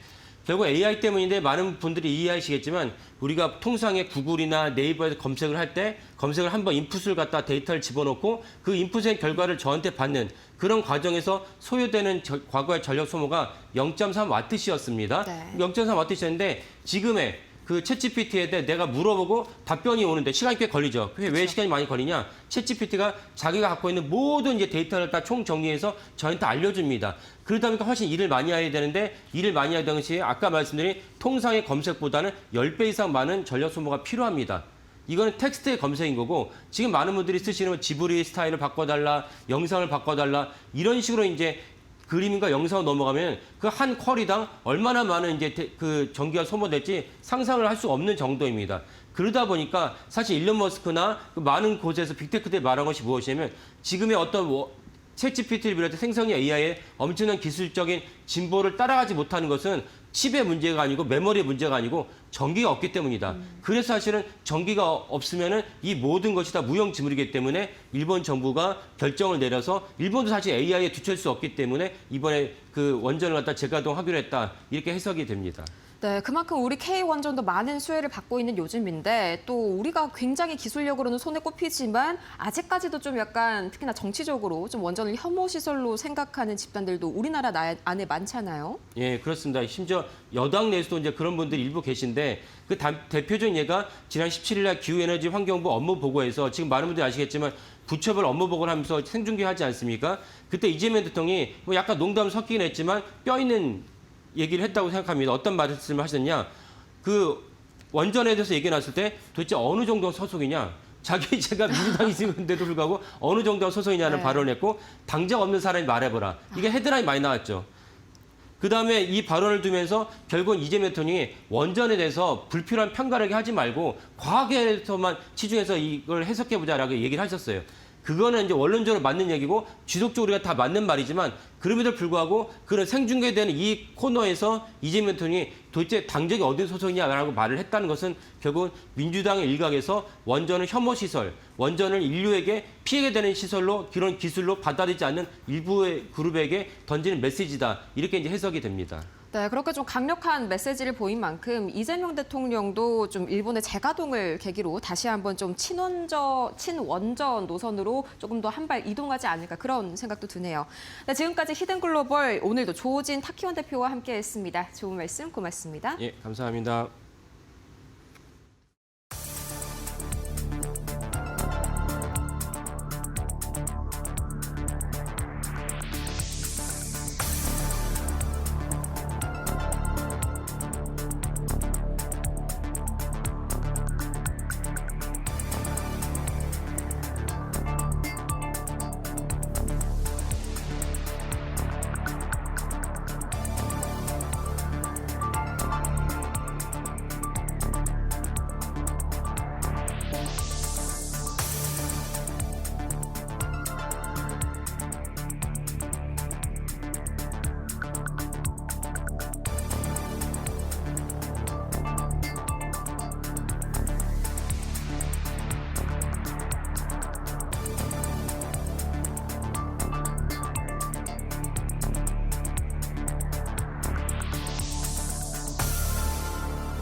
네, 여러분 편히 잘 쉬셨습니까? 날씨가 한결 좀 풀린 것 같습니다. 많이 안 춥네요, 별로. 자, 12월 24일 크리스마스 이브 날 또 우리 시장이 열리죠. 그래서 오늘 이들이 신문에 나온 내용 중에서 시장에 좀 관심을 가질 만한 내용들 중심으로 준비를 했습니다. 확실히 연말이다 보니까요. 기사들이 기획성 기사들이 좀 많다. 그러니까 직접적으로 어떤 섹터나 종목을 이렇게 직접적으로 다루는 기사들보다는 전체적으로 뭐 어떤 분위기, 내년 얘기 이런 것들이 좀 많아지고 있다는 점이 좀 요즘에 신문의 좀 특징이라고 보겠습니다. 첫 번째 오늘 기사 가져오죠. 어제 반도체 쪽 외에 사실 어떻게 반도체보다도 가장 강했던 섹터라고 봐야 되겠죠. 조선 섹터. 오래간만에 조선 섹터가 상당히 좀 전체적으로 다 좋은 모습을 보였습니다. 그중에서도 역시 이 제목에 있는 것처럼 미국의 호위함, 프리기탐이라고 보통 또 이렇게 표현을 합니다. 프리기탐 하나와 건조한다. 마스가 탓 올린 트럼프 이렇게 제목이 좀 나와 있는데요. 앞서 이제 조우재 대표께서도 설명을 잘 해주셨는데 기본적으로 이 황금 함대의 이 개념을 어떻게 이해를 해야 되냐면 마스가라는 게 또 뭐 마가라는 표현부터 보면 되겠군요. 마가가 미국을 이제 다시 그레이트하게 만들자 이거 아니겠습니까? 마스가는 우리가 아주 기발한 아이디어를 낸 거죠. 미국의 조선업을 그레이트하게 하겠다 이런 얘기가 되는 거고 원전도 이제 만우가 또 이렇게 해서 원전도 이제 다시 그레이트하겠다. 사실은 조선 원전 다 미국이 한때 전 세계 최고였기 때문에 사실은 이제 미국의 과거의 영광을 재현한다는 측면에서 봤을 때는 뭐 전혀 새롭게 새삼스러운 얘기는 아닙니다. 근데 이제 이 미국의 이 제조업 분야를 이렇게 하나하나 하기에는 지금 미국의 인프라 구조가 너무 좀 약한 거죠. 그거를 전 세계에서 지금 제일 잘하고 있는 한국과 같이 한다. 이 개념이 이제 그동안 우리 시장의 아주 단단한 버팀목 중에 하나였는데 그중에 사실 마스가는 굉장히 구체적으로 얘기가 나오고 뭔가 다 될 것처럼 분위기가 됐는데 특히 이제 한미 정상회담 이후에 더 그랬죠. 근데 좀 조용해서 그동안 조선주들이 좀 부진했던 이유 중에 하나가 조선 섹터가 좋다는 얘기는 다 알지만 새로운 게 없다라는 점 때문에 조선 이 주들이 계속 약간 상승해, 그러니까 상승이 이게 상방이 좀 이렇게 막혀 있던 거죠. 근데 그런 부분들이 그런 부분 어떤 상방을 좀 돌파할 수 있는, 깰 수 있는 시장에서 원하는 이제 그 어떤 모멘텀이 좀 나온 거다 이렇게 좀 시장에서는 보고 있습니다. 지금 시장에서는 사실은 미국에서 LNG선을 뭐 몇십 척 더 이것도 물론 좋죠, 중요한 얘기고요. 근데 사실은 시장에서 아마 가장 바라는 거는 미국의 군함을 우리가 직접 이제 건조하는 거, 만드는 거 이제 이거라고 봐야 되거든요. 이제 그런 면에서 이제 이 호위함, 프리기탐이라고 하는 이 어떤 군함의 이제 직접 건조, 물론 이제 국내에서 하는 건 아니고 미국의 뭐 필리존소나 이제 미국에서 이제 한다고 하니까 아마 필리존소가 될 가능성이 높은데 그게 이제 일단 시발점이다 이렇게 좀 봐야 될 것 같고요. 프리기탐은 중형급입니다. 구축함이 제일 크고 순양함이 그 다음인데 그 사이에 이 프리기탐, 이 호위함이라는 게 있어서 사이즈는 중형급이고 대신 사이즈도 적당하고 또 빠르고 그렇기 때문에 굉장히 용도가 다양합니다. 뭐 보통은 이제 항모자는 미국의 뭐 항모 전단에서 항공모함을 호위하는 그런 호위 역할을 제일 많이 하고 그래서 호위함이라고 이제 보통 해석을 하고요. 그 밖에도 실제 전투에도 참가를 하고 순찰 같은 것도 하고 이렇게 역할을 합니다. 상당히 무게감이 있고 그다음에 그게 중형 사이즈이기 때문에 그만큼 많이 필요로 합니다. 그래서 나중에 실제로 이제 미군의 군함 건조 작업인 이 황금 그 군대, 이 황금 전대 이게 실제로 이제 지금 뭐 적게는 150척에서 많게는 300척까지 얘기가 나오거든요. 군함을 잠수함까지 합쳐서 맥스 이제 그 정도까지 좀 짓겠다, 만들겠다 이렇게 하는 얘기이기 때문에 이건 하기만 하면 기본 한 30년짜리 프로젝트라고 보면 되겠고요. 그렇게 되면 이제 우리 조선업체들이 만약 이거에 이런 황금 함대 이거 사업에 우리가 주도적으로 참여하게 되면 우리밖에 사실 없긴 한데 주도적으로 참여하는 게 이제 기정사실화가 되고 확정이 된다 그러면 우리 대한민국 조선업은 적어도 지금 2025년이니까 2000한 50년까지는 적어도 미국에 계속해서 군함을 만들어서 이렇게 수출을 할 수 있는 그런 어떤 구조가 만들어지기 때문에 그런 면에서 이 황금 함대라는 게 상당히 우리한테 의미가 있는 거다 봐야 되겠고요. 이게 이제 시작이 될지 사실 뭐 확실할 수는 없죠. 왜냐하면 미국에도 요구하는 바가 크기 때문에. 근데 결국은 할 수 있는 파트너는 우리밖에 없다라는 건 명확한 거기 때문에 시간이 좀 걸릴 뿐이지 결국은 현실화될 가능성이 높다. 이렇게 좀 보고 접근해야 될 것 같습니다. 어쨌든 황금 함대라는 말이 나오면 좀 계속해서 좀 팔로우업을 하실 필요가 있겠습니다. 영국의 파이낸셜 타임스라고 뭐 전 세계적으로 가장 유력한 신문 중에 하나죠. 이 영국의 파이낸셜 타임스가 올해 글로벌 증시를 이제 분석한 기사가 나왔는데요. 그 중에 이제 우리 얘기가 뭐 여러 개가 들어가서 오늘 이 얘기를 좀 두 번째로 좀 가져왔습니다. 2025년 주식시장의 승자와 패자 제목이 참 직관적이죠. 승자는 엔비디아, 금은, 뭐 엔비디아를 이제 위시한 이제 AI 관련주, 반도체 이렇게 좀 얘기를 하고 있고, 그 다음에 이제 원자주 중에서 금은 얘기는 제가 뭐 한번 말씀을 자세히 드렸기 때문에 계속 길게 하지는 않겠습니다. 이렇게 얘기를 하고 있고요. 루저, 패자는 AI 때문에 올해 굉장히 영업이나 이런 실적들이 안 좋아졌던 분야. 대표적으로 파이낸셜 타임스가 다루고 있는 데는 광고, 그 다음에 미디어 쪽, 이런 쪽으로 좀 얘기를 좀 하고 있습니다. 그 다음에 보면 좀 자세히 말씀드리면 엔비디아는 올해 뭐 시총 역대 최초로, 사상 최초로, 글로벌 최초로 시총 5조 달러 돌파했다는 거, 이걸 굉장히 의미 있게 다루고 있고요. 그 다음에 국내와 관련해서는 SK하이닉스 얘기를 좀 직접적으로 다루고 있습니다. SK하이닉스가 올해 234% 주가가 올랐는데 결국 이 SK하이닉스의 주가 이렇게 급등은 HBM 요걸로 귀결이 된다. 그러니까 앞으로 AI, 엔비디아와 이제 연결되는 그런 내용이 좀 되겠죠. 그리고 전체적으로 한국 증시가 좀 많이 올랐다는 부분들, 이런 부분도 좀 내용이 좀 다뤄지고 있고요. 그 다음에 금은 뭐 69%, 은은 138% 올랐다. 그래서 이렇게 금값이 오르다 보니까 금을 채굴하는 업체인 프레스닐이라는 회사가 있는데 이 회사가 올해 무려 443%, 5배 반이나 올랐다고 합니다. 그래서 이 얘기가 좀 있었고요. 그래서 금광업체들이 올해 최대 승자다 이렇게 표현도 했습니다. 그 다음에 AI 기술의 발전 때문에 사실은 많은 사람들이 걱정하는 게 고용의 이제 급격한 축소 뭐 이런 부분들 얘기하고 있는데요.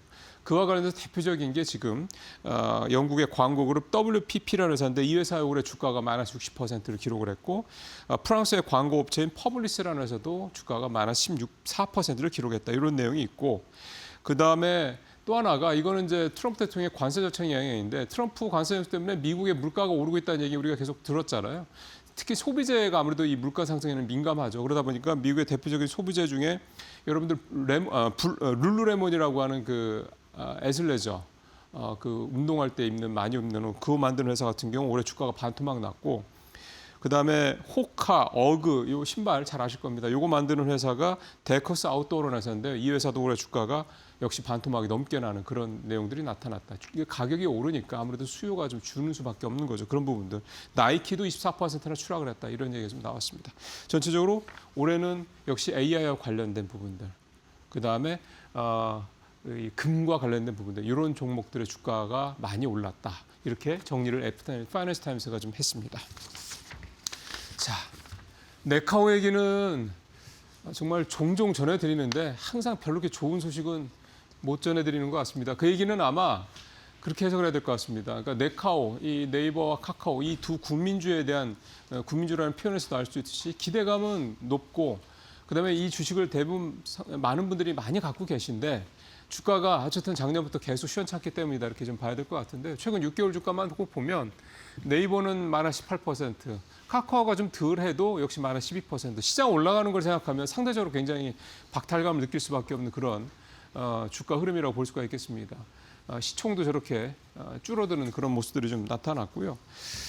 두 회사 다 사실은 AI와 관련돼서 뭐 국내에서는 제일 앞서가고 있는 회사들이고 그다음에 특히 네이버 같은 경우는 정부의 이 소버린 AI 정책에 있어서 가장 큰 수혜를 받을 수 있는 어떤 기업이다. 이건 뭐 사실 다 아는 얘기고요. 카카오 같은 경우는 오픈 AI와 같이 지금 협업을 하고 있기 때문에 어찌 보면은 이 AI의 이 소비자 어떤 근접도 이런 부분에 있어서는 사실은 또 어떻게 보면 좀 굉장히 또 좀 기대가 클 수밖에 없는 그런 종목들인데요. 어쨌든 전반적으로 시장에 관심은 별로 없다. 이렇게 좀 봐야 될 것 같습니다. 왜냐하면 좀 명확한 수급 주체가 좀 없습니다. 매수 주체가 외국인이 사는 것도 아니고 뭐 기관이 뭐 꾸준히 계속해서 뭐 이렇게 순매수를 하는 것도 아니고 개인도 마찬가지입니다. 개인도 뭔가 모멘텀 나오면 그때 반짝 사고 그리고 조금 한 10% 15% 오르면 또 팔고 나가고 이런 식으로 하다 보니까 이게 계속 주가가 좀 부진한 그런 모습들을 보이는데요. 그래서 결국은 AI가 실제 사람들 생활에서 구현이 되고 너무 이제 편하게 사용되는 그 시기 때까지는 AI 모멘텀 가지고는 분명히 주가가 이렇게 탄력적으로 올라가기는 쉽지 않을 것 같다. 이렇게 좀 생각을 좀 해볼 수가 있겠습니다. 실적 그리고 특히 내년에 한번 또 봐야 될 것 같고 이제 카카오 같은 경우 올해 좀 주가가 반등을 좀 했던 게 턴어라운드에 대한 기대감이었잖아요. 그럼 내년에는 실제로 턴어라운드가 돼서 주가가 좋아지고 매출이 올라가는 걸 보여줘야지 카카오도 다시 좀 주가가 반등할 수 있을 테고 네이버는 역시 이제 두나무 합병과 관련된 이 부분 이게 이제 실질적으로 어떻게 구현이 되느냐 특히 스테이블 코인 관련돼서 법제화 작업들이 진행이 되고 있는데 내년에 초에 스테이블 코인 관련돼서 이게 뭔가 이슈가 되고 이거에 대해서 시장에서 관심이 좀 커진다고 그러면 네이버는 카카오보다 좀 먼저 움직일 수 있는 여지는 분명히 있다 이렇게 말씀을 드리겠네요. 오늘 마지막 얘기는 두산 얘기를 좀 해보겠습니다. 어제 사실 대형 공시죠. 두산 로보틱스 지분을 팔아서 9,477억 원, 거의 1조 원을 조달을 하겠다. 이렇게 지분을 팔아서 대규모 자금을 조달하는 이유는 뭐 이거죠. SK 실트론 인수권. 일단 SK 실트론 인수권은 저도 한번 전해드린 바가 있습니다만 지금 일단 우선업 상장사가 됐고 이제 지금 가격 내고를 서로 좀 하고 있는 상황이죠. 최태원 회장 지분을 포함해서 70%가 넘는 지분이기 때문에 금액이 작지 않고요. 지금 대략 한 5, 6조에서 뭐 3, 4조 얘기까지 나오는데 아마 한 5조 전후 이렇게 되지 않으면 쉽지 않을 것 같습니다. 그러니까 대략 적어도 5조 원 정도는 두산에서 마련해야 SK 실크론을 가져올 수 있다라는 거고 두산이 지금 현재 테스나라든가 두산 CCL 그러니까 두산의 이제 이 전자 부분이 두산 BG 이쪽 이렇게 좀 반도체 라인업을 갖고 있는 상황에서 실트론, 즉 웨이퍼 만드는 회사를 갖고 오면 뭔가 좀 전체적으로 좀 안정된 그런 포트폴리오를 짤 수 있다 이런 어떤 기대가 분명히 있습니다. 근데 자금 마련하는 문제가 역시 가장 큰 관건이어서 시장에서도 두산이 과연 이 돈을 만들 수 있겠느냐라는 얘기를 했었는데 지금 어제 이 기사가 나오고 난 다음에 시장의 평가는 이 정도 자금을 이제 로보틱스 팔아서 땡겼다 하면 가능할 것 같다 이런 얘기가 나오고 있습니다. 그러면 SK 측도 이 내용을 좀 알 테니까 전체적으로 이제 가격에 대한 조율이 조금 더 좁혀지지 않을까 그런 생각을 좀 해보고요. 지금 두산의 주가가 최근에 좀 빠졌습니다. 뭐 AI 주가 쪽 좋지 않아서 빠졌다는 거 보고 있겠지만 이 실트론 SK 실트론 인수에 관련된 불확실성 이게 좀 생겼기 때문에 이런 것도 있는데요. 이제 확정이 되고 그다음에 주가 흐름을 좀 보면서 두산이 SK 실트론 인수가 정말 시너지를 낼 수 있는지에 대한 기대감 이런 부분 시장에서 어떻게 보는지 아마 조금 더 확인이 될 수 있지 않겠나. 이거는 M&A 문제이기 때문에요. 시장에서 어떻게 바라보느냐 이거를 좀 바라보시고 두산에 대한 투자 뭐 두산 테스나라든가 이런 두산 관련된 반도체 관련에 대한 투자 여부를 좀 판단하셔도 늦지 않을 것 같습니다. 마치겠습니다.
시장을 깊이 있는 분석으로 들어보는 시간 마켓 비하인드. 오늘은 이 외환 위기의 전망과 또 기회라는 주제로 들여다보도록 하겠습니다. 세종대학교 김대중 교수님과 함께합니다. 어서 오세요. 예, 안녕하십니까. 네.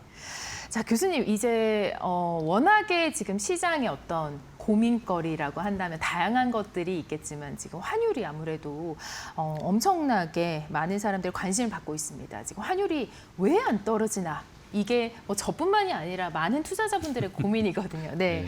자, 외환 시장을 좀 보면은 단순한 변동성이라기보다는 지금 이 환율이 안 떨어지는 이유가 반드시 있을 것이다라는 시각이 팽배한데요. 지금의 고환율이 일시적인 현상일까요? 아니면 이제 장기적으로 어떤 들어가는 한국 경제가 좀 체력이 떨어졌다 이렇게 봐야 되는 배경일까요? 뭐 저는 여러 가지 이제 환율이 오르는 이유가 있는데 첫 번째는 대한민국은 무역 의존도가 75%입니다. 세계에서 두 번째로 높습니다. 무역 의존도라고 하는 것은 GDP에서 수출과 수입이 차지하는 비중인데요. 이렇게 원달러 환율은 84% 확률로 계속 오른다 이렇게 보시면 되겠습니다. 그래서 2025년 연말에 한 1,500원을 넘을 것이고 내년에는 1,600원까지 육박할 것이다. 지금 우리 학자들은 1,550원을 넘을 것이다 이렇게 보고 있고 저는 이렇게 환율은 84% 확률을 계속 우상향하고 있는 그래프를 보여주고 있는데요. 여기에 지금 그래프에서 보시면 R2라고 되어 있는 거 있죠. 네. 이것을 우리가 보통 결정계수라고 부릅니다. 통계학에서 얼마 정도로 오른다는 것을 설명해 줄 수 있다 이렇게 얘기하는데 그냥 쉬운 말로 84% 확률로 계속 오른다 이렇게 보시면 되겠습니다. 한국은 무역 의존도가 이렇게 높고 두 번째는 외환 보유고입니다. 뭐 한국은행이나 정부는 충분한 외환 보유고다 이렇게 얘기하지만 이게 1997년도에 똑같은 얘기를 했습니다. 네. 한국의 외환 보유고가 넉넉하기 때문에 외환 위기 없다 이렇게 했지만 이틀 뒤에 국가가 파산을 신청했습니다. 우리나라 현재 외환 보유고 한번 보시면 지금 현재 4,200억 달러. 어제 발표된 거 보니까 한 4,300억 달러까지 올랐더라고요. 매년 소폭씩 올라가게 됩니다. 한국의 외환 보유고는 대부분이 현재 미국의 채권과 주식으로 투자되어 있습니다. 유가증권이 89%라고 되어 있습니다. 네. 제가 한국은행 홈페이지에서 가져온 겁니다. 한국은행은 매달 이렇게 외환 보유고를 발표하는데요. 10월 말 기준으로 4,200억 달러. 그 다음 페이지 한번 봐주시면 더 충격적입니다. 우리 대한민국은 국가별 대만이 지금 현재 6천억 달러를 가지고 있고 한국은 4,200억 달러밖에 없습니다. 국가 GDP로 본다 그러면 우리는 국가 GDP 20%만 외환 보유를 가지고 있고 대만은 80%를 가지고 있습니다. 자, 스위스, 홍콩 보시면 다 100%가 넘는 외환 보유를 가지고 있습니다. 순수하게 정부는 자꾸 외환 보유고는 충분하다고 얘기하지만 이것을 국가 GDP로 한번 비교해봐라. 그럼 우리 대한민국은 전 세계에서 가장 낮습니다. 현재 23%, 사우디와 러시아도 50%, 40%가 넘습니다. 한국과 무역 구조가 가장 비슷한 대만이 반도체를 먹고 사는 나라인데 국가 GDP의 80%를 가지고 있고 6천억 달러를 가지고 있습니다. 바로 이런 이유 때문에 1997년도 외환위기 당시에 대만은 위기에 끄떡이 없었다 이렇게 볼 수가 있습니다. 스위스, 홍콩은 보시면 120%가 넘습니다. 한국은 23%다. 이와 같이 여기에 한국의 외환 보유고도 낮은 데다가 미국이 앞으로 매년 200억 달러, 총 2천억 달러를 직접 투자로 전환하기로 했고 마스가 미국의 조선업에 1,500억 달러를 추가 투자하기로 했습니다. 이렇게 한국의 외환 보유고도 낮고 또 미국이 이번에 한미통화수합 절대 해주지 않았습니다. 정부가 가장 강력히 요구한 것이 한미통화수합이었는데 지금도 종결되어 있고 없습니다. 여기에다가 한일통화수합 과거에 우리가 700억 달러가 있었는데 지금은 100억 달러만 남아 있습니다. 그래서 정리하게 되면 한국에는 높은 무역 의존도, 외환 보유고도 굉장히 부족하고 미국이 한미나 한일통화수합도 안 해주고 있고 바로 이런 이유 때문에 한국의 환율은 계속 오른다. 거기에다가 2026년도 우리나라 국가 부채율 52%까지 올라가게 됩니다. 지금 현재 IMF가 비기축통화국, 우리 원화가 전 세계에서 결제되는 비중은 0.1%, 세계 한 40위권입니다. 비기축통화국의 국가 부채율이 60%를 넘어서게 되면 위험하다 이렇게 분류가 됩니다.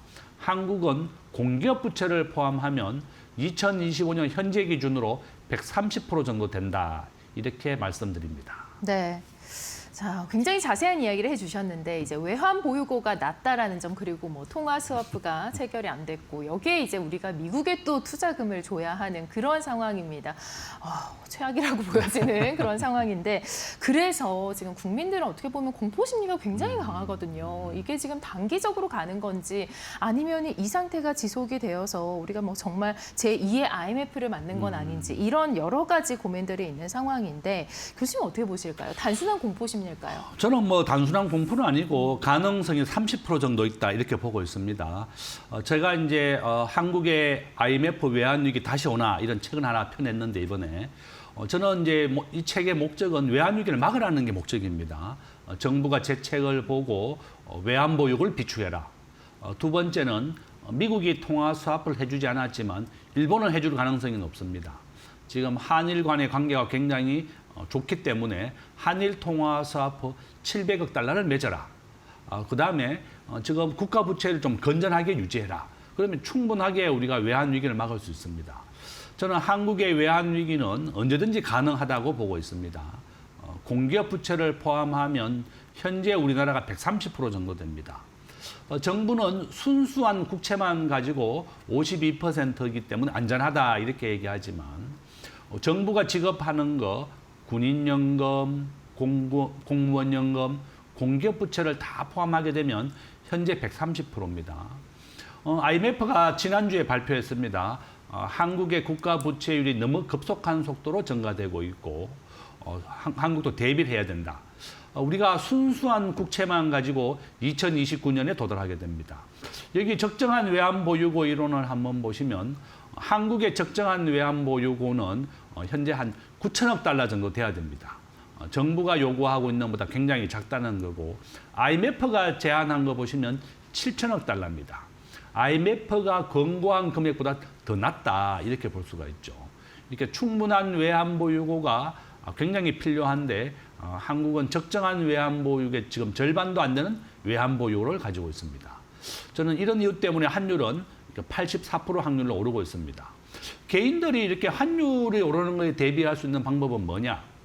글로벌 주식의 비중에서 미국이 60%고 한국은 1.5%밖에 안 됩니다. 그래서 저는 많은 사람들에게 미국의 시가총액 1등을 사고 한국의 시가총액 1등을 사고 그 비중은 미국의 90%, 한국의 10%를 해라 이렇게 얘기합니다. 현재 미국의 시가총액 1위 엔비디아입니다. 오늘 현재 기준으로 4.5조 달러, 약 한 7천조 정도 되고 삼성전자가 700조입니다. 저도 주식을 오래 했는데요. 네. 저도 이제 정권회사 94년도에 입사했습니다. 그때 이제 현대증권에 다녔었는데 시가총액 우리나라는 현재 3천조 정도 됩니다. 시가총액이. 그런데 글로벌 주식 비중에 보면 우리가 1.5%밖에 안 됩니다.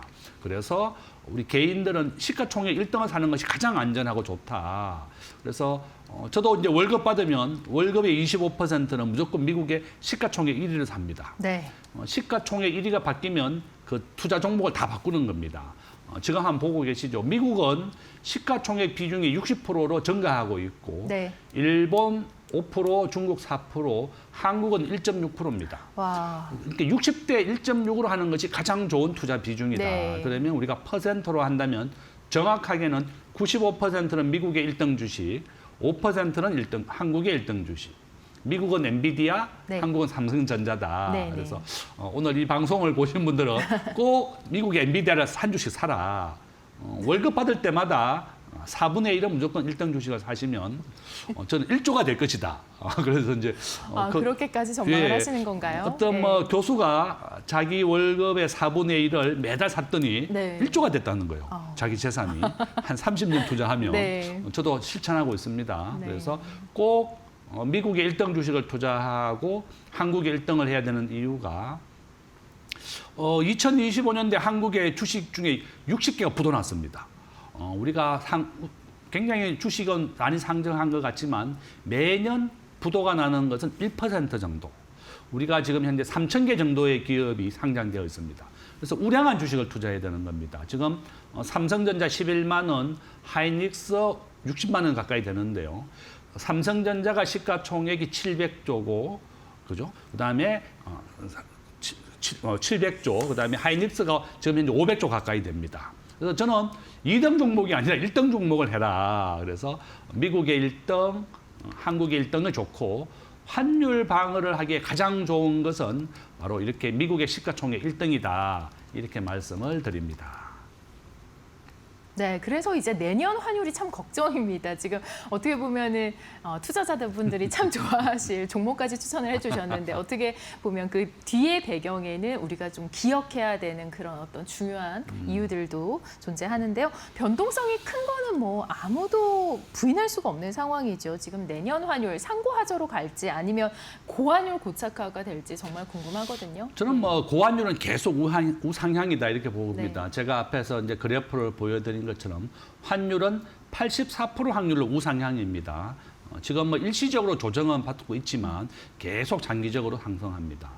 가장 큰 이유가 IMF에서 국제 무역에서 결제되는 비중에서 달러가 이용되는 비중이 70%입니다. 자, 이 그래프 한번 보십시오. 네. 우리가 R 자성이라고 하는 것을 우리가 결정계수라고 부르고 통계에서 설명을 해줄 수 있다 이렇게 얘기합니다. 그래서 82인데 제가 최근 자료를 반영하니까 82가 아니라 84까지 올라왔습니다. 네. 그래서 원달러 환율은 84% 확률로 우상향한다. 1970년에 200원이었고요. 우리가 IMF 1997년도에 2,000원을 찍었습니다. 2008년도에 1,600원을 찍었었고 현재 1,500원 정도 됩니다. 이와 같이 환율은 이 통계 기울기가 84% 확률이다. 그래서 2026년도에는 저는 아마 환율은 1,550원을 넘어서고 1,600원까지 계속 오를 것이고 이 올라가는 상승폭은 아마 이제 1,600원, 1,700원 네. 계속 오른다 네. 이렇게 보시면 되겠습니다. 네, 일단 1,600원 당연히 지지를 할 것이다 이렇게 얘기를 해주셨고요. 환율 문제 조금 더 깊이 있게 들여다보면은 그 뒤에는 사실 뭐 우리 한국 경제의 펀더멘탈 문제가 굉장히 많습니다. 성장률 그리고 수출과 내수 고용까지 사실 뭐 곳곳이 압박을 받고 있는 그런 상황인데요. 이 경제 위기라고 판단할 수 있는 가장 주요한 어떤 징후라고 할까요? 그런 건 어떤 걸까요? 전 이제 우리 학자들은 우리가 경제 징후의 위기를 가장 좋은 신호가 바로 환율이다 이렇게 네. 보고 있습니다. 환율이 한국 경제의 기초 체력을 가장 보여주는 시금석이 됩니다. 우리가 주식이라든지 환율에 영향을 주는 요소는 수백 가지가 있습니다. 네. 정부가 추진하고 있는 기준금리도 포함되어 있죠. 국가별 GDP 순위 한번 보시면 미국이 30조 달러고 중국이 20조 달러. 우리 대한민국은 한 2조 달러가 아직 안 됩니다. 한 1.8조 달러 정도 됩니다. 이렇게 우리 대한민국은 국제금융에서 이 GDP는 세계 한 13위 정도 되는데 그 뒤에 페이지 한번 보시면 우리 원화가 국제금융에서 결제되는 비중 없습니다. 네. 지금 달러, 유로가 되어 있고 네. 태국이 한 12 정도 이용되고 있는데 우리 원화는 없다. 네. 아마 이제 우리 학자들은 세계 한 40위 정도 된다 이렇게 추정을 할 예상을 하는 뿐입니다. 거죠. 네. 한국이 제조업은 육성을 많이 했지만 이 금융에 대한 육성을 하지 않았기 때문에 네. 전 세계에서 그 누구도 원화를 사용하지 않는다. 최근에 이제 한국의 스테이블 코인 얘기가 많이 나옵니다. 맞습니다. 저는 삼성전자 스마트폰에 이 원화 스테이블 코인을 좀 같이 탑재를 해서 전 세계 사람들이 우리 원화를 좀 사용하게 네. 한다 그러면 저는 국제 금융의 원화 결제율이 많이 올라갈 겁니다. 뭐 한국은행이나 은행이 너무 고집을 부려서는 안 됩니다. 미국의 스테이블 코인은 빅테크 기업들이 지금 만들어내고 있습니다. 우리나라는 지금 현재 은행이 뭐 지분을 50% 이상 가져야 되고 뭐 보수적인 생각만 하고 있는데 이러한 그래프를 보면서도 한국은행은 많이 반성해야 된다. 제게 세계 국가 GDP별 통계인데요. 한국은 전 세계 GDP의 2%, 미국은 25%입니다. 그렇지만 오른쪽을 한번 보시면 전 세계 주식 시장에서 미국이 차지하는 비중은 60%입니다. 한국은 1.6%밖에 안 됩니다. 바로 이런 이유 때문에 우리가 미국 주식과 한국 주식을 함께 투자해야 되겠고 우리가 한 90% 정도는 미국 주식, 10%는 한국 주식을 하는 것이 글로벌 시가총액 비중에서 좀 맞다. 우리나라 국민연금은 전체 총액이 한 1,300조 원 정도 되는데요. 현재 미국 주식이 한 600조, 한 600조 정도 하고 있고 300조는 국내 주식입니다. 네. 한 2대1 정도로 하고 있죠. 국민연금의 평균 수익률은 한 5% 정도 됩니다. 그런데 캐나다 국민연금은 수익률이 11%예요. 네. 전체 연금의 85%를 미국 주식에 투자하고 15%만 캐나다 주식에 투자합니다. 우리 국민연금도 수익률을 올리려면 이런 글로벌 시가총액 비중과 함께 미국에 대한 비중을 더 늘려야 되는 겁니다. 우리 개인들도 당연히 9대1 정도로 미국의 비중을 올려야 된다. 이렇게 제안을 드립니다. 네. 자, 마지막으로 이제 지금 시장을 바라보는 투자자들 입장에서는 어떻게 보면 기대와 불안이 공존을 하거든요. 저희가 이제 뭐 굉장히 많은 불안 요소를 얘기를 했습니다만 그래도 기대를 하시는 분들이 많습니다. 자, 그래서 2026년 맞이하는 투자자들에게 어떤 이야기를 좀 해주고 싶으신지. 첫 번째는 간단하게 좀 얘기해 우리 주세요. 한국에서 가장 빨리 부자가 되는 방법은 네. 한강 이남이 아파트 당첨되는 방법입니다. 지금 서초동에 아파트 당첨되면 당첨과 동시에 30억 남습니다. 물론 정부가 2억밖에 대출해 주지 않기 때문에 20억이 현금이 있어야 됩니다. 첫 번째는 그 방법이고 두 번째는 앞으로 여유 자금의 90%는 무조건 미국의 1등 주식을 사라. 저는 엔비디아를 사라는 게 아니라 미국의 시가총액 1등을 사라는 겁니다.